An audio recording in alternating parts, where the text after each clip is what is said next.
street ball is like, it's a way of life.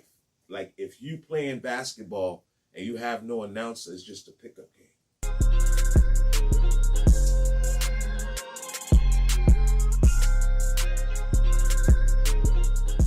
What's up, everybody? It's Primetime, the sports podcast brought to you by Digging in the Crates, the Hooker and Max Show. It's your boy, Filthy Franco. And the real President Eli. And yo, we got somebody big today, man.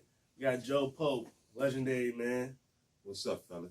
Now, if you know anything about street ball, you done seen them indictment everywhere and one. So, man, like,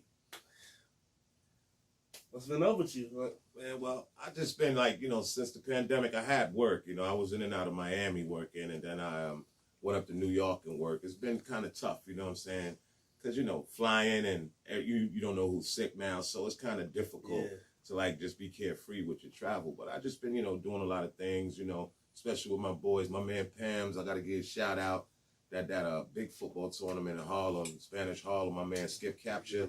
Those dudes are doing it real big up in New York City. It's a rough touch league, but it's worth coming to, man. Trust me. What's up? Yeah, man.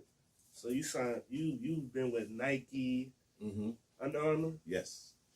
Man, there's probably 1,000 brands. I can't even get them all. You wanna share some of them? Well, I was with Nike, Under Armour, and one.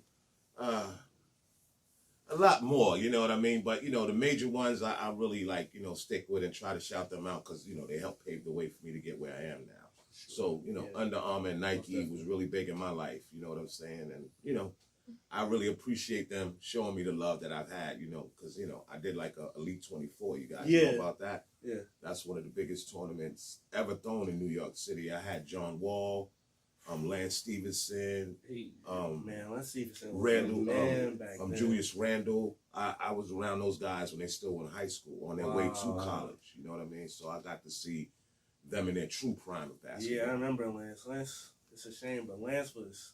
Oh yeah, Lance was a man back then. Oh yeah, man. You know his name in New York, right? I ain't gonna tell you. Lance make you dance, right? What? No, man. Born ready, man. Born ready. Yeah. All right, I'm gonna revoke your passes. Okay? Y'all gotta know these things, man.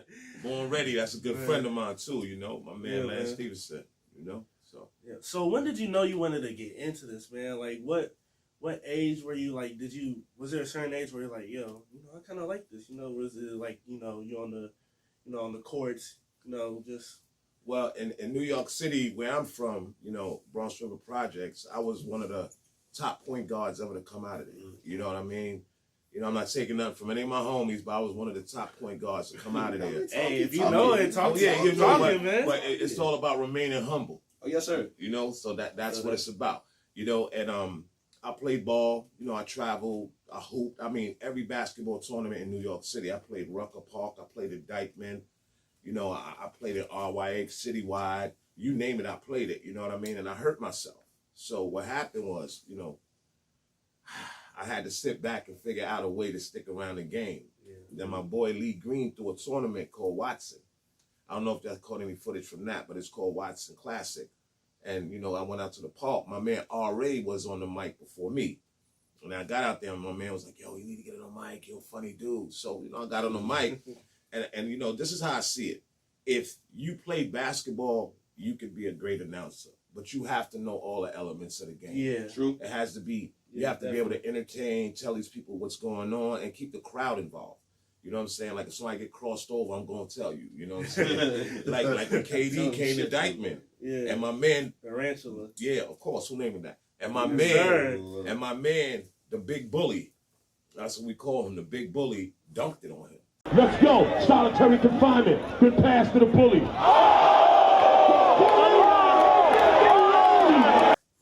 And I ain't, everybody's like, oh, that's KD, don't go at him. Nah, buddy, welcome to New York City. Welcome.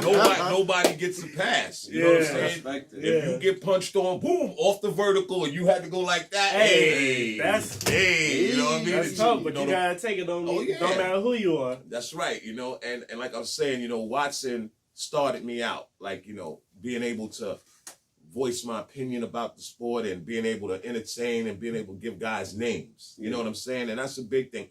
I kind of got the name giving thing from a guy before me, which is Al Cash and Duke Tango. Those guys were the original guys from Rucker Park. They gave me an opportunity to see what it's like and how could I put that into my stuff and, and give people great names that they'll carry. You know what I'm saying? So it was more or less like I found a way to stick around the game even though I hurt myself. So do you enjoy being MC more, or did you enjoy playing the game more? Or both. Both. You know what I'm saying? I had a wicked crossover. Okay. Jump shot. My game was kind of like Vinnie Johnson mixed with Tim Hardaway. Okay. Factual. Factual. And any of my dudes watching, they're going to say he's absolutely right. Yes, You know what I'm sir. saying? True Yeah, man. story. You know what street ball brings to a lot of people. If it wasn't for street ball, there'd be a lot of lost souls. A lot of brothers who didn't get the shot feel like that's their hood NBA. Like they live for it. Any basketball tournament, Watson, Dykeman, Tri-State, you name it. All the tournaments in New York City, I emceed at them. So I know that street ball is a true way of life. You know what I mean? Yeah. The key to what I do in games, there could be two horrible teams, but I'll make that game look like that's the championship. Yeah. By giving those guys their props when they do something or making them feel like if you came to play and people doubt you, show them better. You know what I'm saying? Because in the end, that could pick it right back up. Yeah, for Yeah, sure. like- They getting a little confidence in their moves because you boosting them. Mhm. And if you get hit, I'll let you know. I've seen a lot of dudes get crossed over and fall, man. Big shout out to my man Silk. I'll be right back. My man Hot Sauce. Those guys are special. What's one of the main things you're gonna say when somebody get crossed or somebody get dunked on? What's the Oh, Yeah, what's your go-to? If you get dunked on, put them in the garbage. You know what I mean? Yeah, you just got thrown in the trash. You know what I'm saying? no. You get crossed over, you be like, yo, the game's over here. You be over there, like, yo, get back over there and play some me, man. You know what I'm saying? Yeah, Yeah. definitely, man. And Victor Oladipo, he came. I did a tournament in Miami, which is called the Miami Pro League. Yo, Victor Oladipo is an animal, man. He plays the game like he's playing in the NBA. No holds bar. If you guard him, he's gonna give you work. I mean, James Harden came out to Miami. John Wall. I'm talking about these guys. Rudy Gay. They would come. Rudy Gay would just come and sit in the crowd and watch the games, man. You know what I'm saying? I named him the Shark because when you got in the water with him, it was real different. The Shark. Rudy Gay is tough. That's his scoring. So this question you might have. It's a two-parter question, but you might have just one single answer for it. Who is your favorite hooper out there that in every game that you've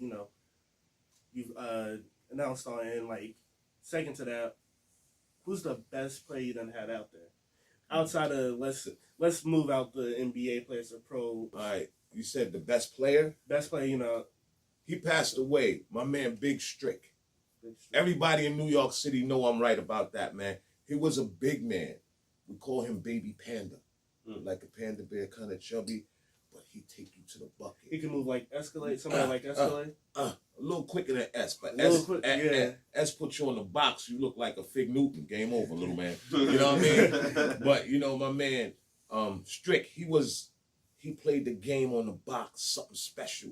He take you to the bucket, left hand or right hand, and when he score with the left hand, he talk to it. He run down the court and say, you're going to do that again when we get back down there. And he be like, after him, you're next. You know what I'm saying? Yeah, you know what I'm saying? In my eyes, I got to see him, have an opportunity to play with the New York Knicks in preseason.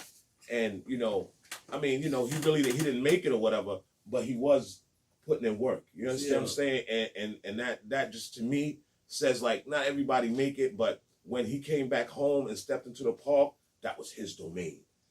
So you've been many places with these tournaments, various places. So what's been your favorite place, and where's the farthest you've been from home? Maputo, Africa. That's kind of like the end of the earth. I'm not lying to you. We got to Maputo. We landed, got to the hotel, right? We're like, yo, where's the restaurant? I went right there. Like what do you guys want? Like, yo, want a flounder. Homeboy went and jumped in the water and brought back a flounder. I was like, wow. Ain't no way. Yo, Wait. For We real? didn't believe it either. he jumped in. No Him and gear. his friend walked on a rock path to the water. They had lobsters out. They had everything. Jumped right in the water and came back with dinner. Like no gear. Like No gear. Just pure hands. Let me get that. That's what you want? Scaled it and cooked it. Yeah. That's wild. Oh man. Puerto Africa. I've been, like to Guam. I've been Africa. I've been to Egypt. You know what I mean? Australia, Bahamas doing games. You know what I mean? Bermuda. I've traveled the globe with this. And like I said, all those guys that I mentioned earlier, like Maine, Future, you know what I'm saying? My man Shane, the dribbling machine, my man Lonnie, a lot of those guys believed in me enough to take me on tour, and I kept, and I ran with it. But yeah, back to basketball. So you've obviously met and watched and commented on a ton of NBA players. Mm-hmm. So you know a few of these people. Mm-hmm. So what would you say is your favorite story? You got or not even favorite, just a like if I were to ask you this question, the thing that just pops up in your head first about a story about an NBA player, Story about an NBA player. current or former. I really didn't know him, and then I met him. He came to Miami Pro. Derrick Jones From from Miami Heat. Yeah. Him. My man DJ Authorized could tell you this, and a lot of people could tell you this. Yo, when he got on the court, y'all, it was like the road runner, and he could handle the ball, he could shoot, and when he take off and take flight, he dunked it on Andre Drummond so hard.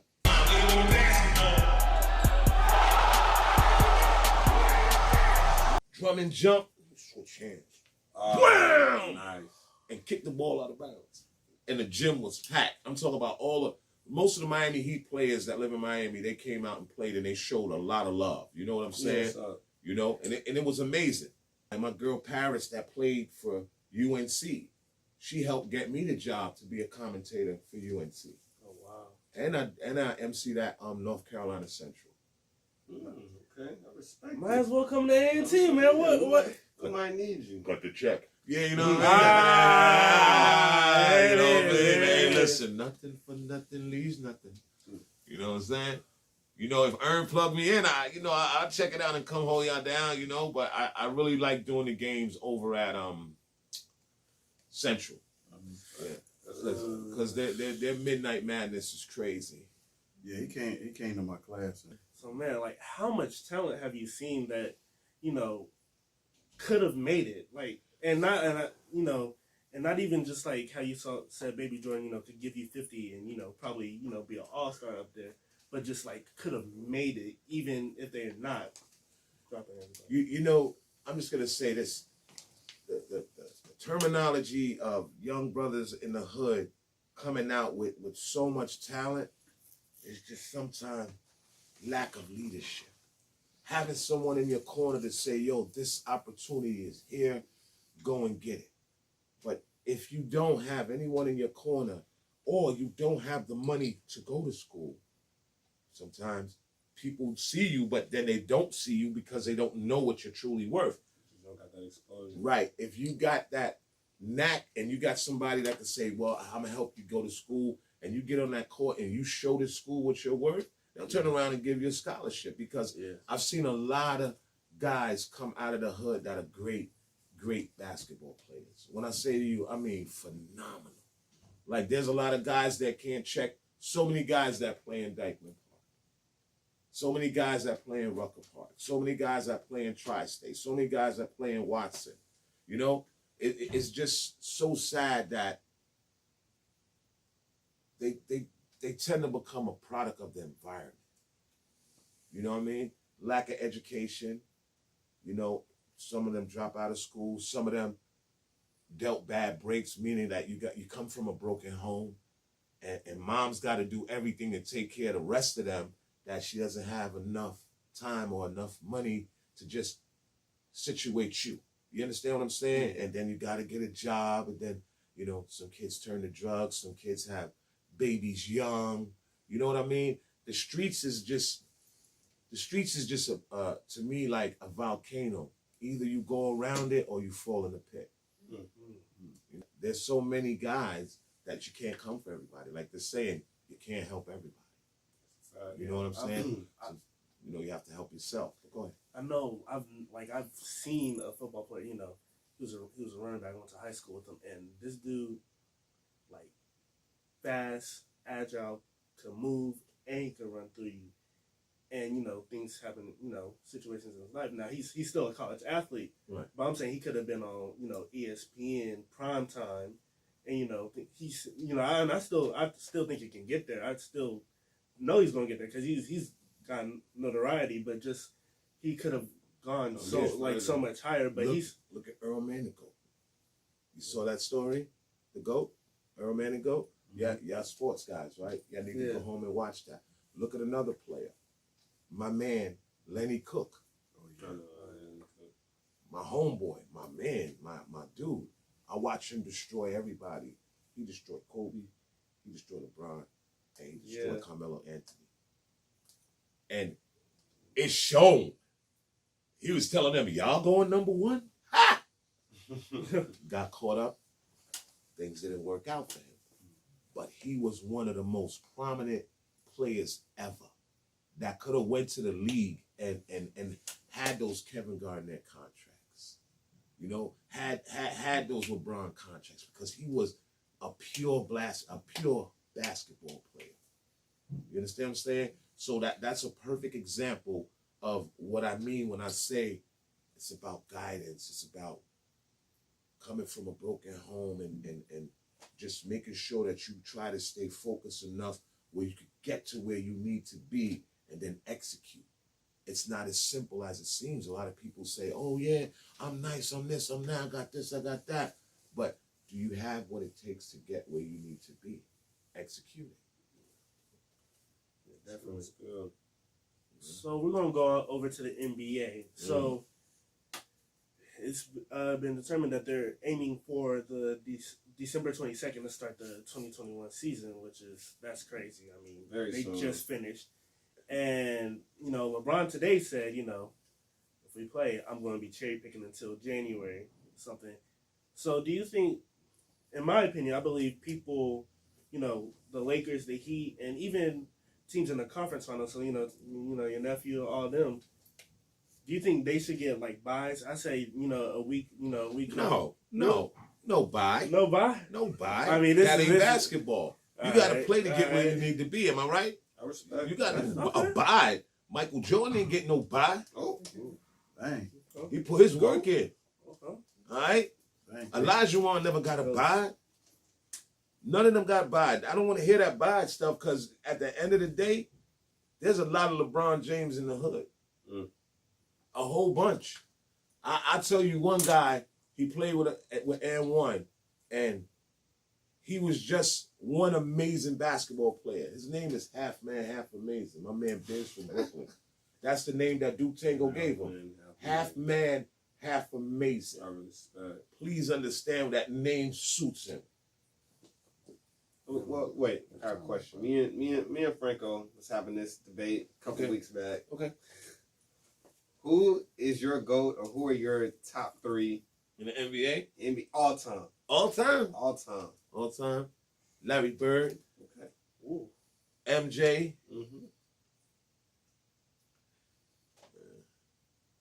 And Doc. I respect. Wow. Dr. J. That's probably the most Because unique. he brought the reverse to the league. That's facts, though. Right? Now, did you ever get to do you have like many Dr. J memories? I did he wasn't around when I started really like doing all the street ball stuff. Yeah. You know what I mean? When I got to bump heads with him, I was with N1 and we ran across him and stuff like that. Like a lot of my dudes like Shane and them, they really know him and stuff like that. But I didn't really get to like be around him and get to be like, yo, he was incredible, dog. You know what I'm saying? True. And like Dr. J was one of the first dunkers in the NBA to bring highlights. What's his greatest dunk? Y'all better know that. Oh, Phil. Who's he playing? Who's playing the Lakers when he rocked the cradle? On Michael Cooper. And then when he rocked it, they was playing Nobody does it Oh yeah. better. You never saw that? Yeah, I've seen it. Doc was like one of the guys that truly opened the door because he came from the ABA Yeah, to the yeah, NBA. yeah. Mhm. You That's understand when what I'm the San saying? Antonio Spurs was in the ABA. Right. Yep, You know what I'm came saying? from New Jersey to Yeah, the 76. Nets, Yep. yeah. Question. So, Yeah. you know, obviously when you did it when it was at its peak, do you ever think not? And you know, probably not with N1, but do you ever? Let me make this clear. Duke Tango was there before me. You know, he's the one that paved the way for me to be able to join that tour. He did it first. Then I came after him. Respect. Mhm. So you know, when Duke was there and then you were there, you know, that was the probably the peak. You know, mixtapes, huge piece of the culture. Do you ever think that we can get back to that where we got these maybe not N1 mixtapes, you know, N1 specifically, but In my some mixtape, group, you know, comes along, you know. You can get back to that, but it's all about investment. And then some of these people who invest money, they want it all. They want to give you peanuts, mm-hmm. and they want the bulk of it. Yeah. So that's pretty much the problem. You know, right? I mean, they were saying LeBron paid a lot of money to help people. Yeah, a lot of felons in Florida be able to vote in this election. I respect. I love and LeBron. we need- like and we I'm need- gonna say this, man. A lot of people hate him because his game and all that, but this is But as a black man, as I see it. LeBron is He's a just brother. incredible. Off the And as a and father, he- a black man. Yeah, you know, Yeah. and he does speak up when it touches his soul. Yeah. He Yeah. does speak up. A lot of guys don't speak up. Yeah, personally, I used to hate him as a ball player. I don't really anymore. I love respect the game. Kyrie. Yeah, but from even when I was actively hated him, Mhm. off the court as a black man and a father and a leader, just Great man. great man. Like I always respected him, looked up to him. Like that's when you get the money, that's what you do. Start a kid in your hometown for kids like you. Like Yeah, That that's- was a big move. yeah. On that note, yes, sir. love, man. I appreciate it. I had a good time, fellas, Had a man. great time. Yeah, it was definitely. great, We'll man. talk more, man. This you know. is this has been Primetime the Sports Podcast, brought to you by Digging Hayes Hook and Max Show. It's your boy Filthy Franco signing out, President Eli. we gonna and holler at you. man, Joe Pope, an honor, Yeah, you same here, man. Same here. man.